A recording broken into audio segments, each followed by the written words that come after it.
மாதிரி மஞ்சக்காமலை வந்துருச்சு அப்படின்னு. சரி கவனம், இது உடல் மெலிந்திருக்கிறது பிரச்சனை இல்லை, நீ உறுதியாக இருக்கணும், இதை அறிவுறுத்தி சென்றேன்.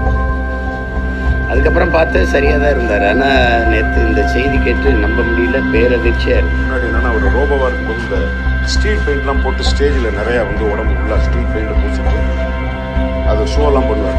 அதுக்கப்புறம் இப்போ அவங்க மனைவி இருக்காங்களே, அவங்க 2 பேரும் சென்னையில் வந்ததுக்கப்புறம் டெய்லி கெரசின் போட்டு உடம்புல இருக்கிறத கூட துடைக்கணும். ஒரு ஷோ போயிட்டு ஒரு ஷோவில் நடித்தா 300 ரூபா.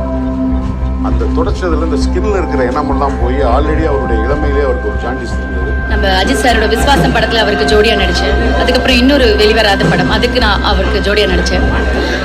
ரொம்ப நல்ல ஒரு மனிதர், ரொம்ப நகைச்சுவையாக பேசக்கூடியவர். ஆனால் அவர் கூட நடிக்கும் போதெல்லாம் தெரியாத சில விஷயம். ஒரு நல்ல நண்பர். என்ன ஒரு கலாச்சா கூட கட்டி பிடிச்சி முத்தம் கொடுத்து சாப்பிட்றத வாய்ப்பு இருந்தால் கூட பிடிங்கிற அளவுக்கு அந்த அளவுக்கு நாங்கள் பழக்கம்.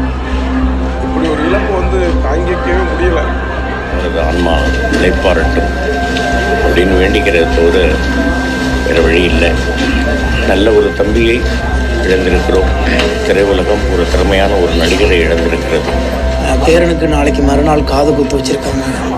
அதெல்லாம் பார்க்கும்போது எவ்வளோ துயரமான நிகழ்வுங்கிறது அந்த நம்மளாலேயே தாங்க முடியும்போது அவருடைய குடும்பத்தார் உறவினர்கள் இவ்வளோ வருத்தப்படுவாங்க. வந்துட்டு இருக்கும்போது வாழ வேண்டிய காலத்தை பொதுக்கப்பட்டோம். பெரிய கொடுமை தான். எதுக்கு நினைச்சாலும் நினைச்சது கிடைக்கும் போது அவங்க கொடுமையான வாழ்க்கை.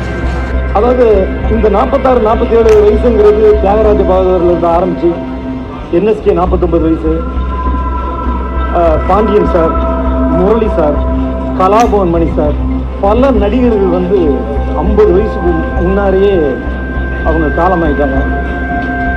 அதாவது ஒரு கலைஞன் ரொம்ப பேணி பாதுகாக்க வேண்டிய விஷயம் உடல் ஆரோக்கியம்.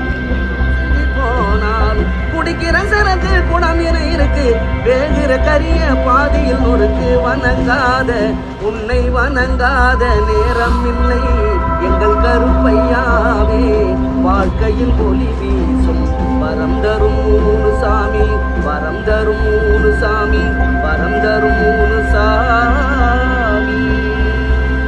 இந்த பாட்டை தான் எப்பயுமே அவர் 24 மணி நேரம் என்னை பார்க்குறப்பையும் சரி, அவர் காரில் போகிறப்பையும் சரி, யார் கூட வந்தாலும் உடனே ஃபோனை போட்டு இப்போ என்ன பாட்டு ஓடுதுன்னு கேளு அப்படிம்பாரு. உடனே அண்ணா உன்னை வணங்காத பாட்டா அப்படிம்பாங்க. ஆமாம் அப்படிம்பாங்க.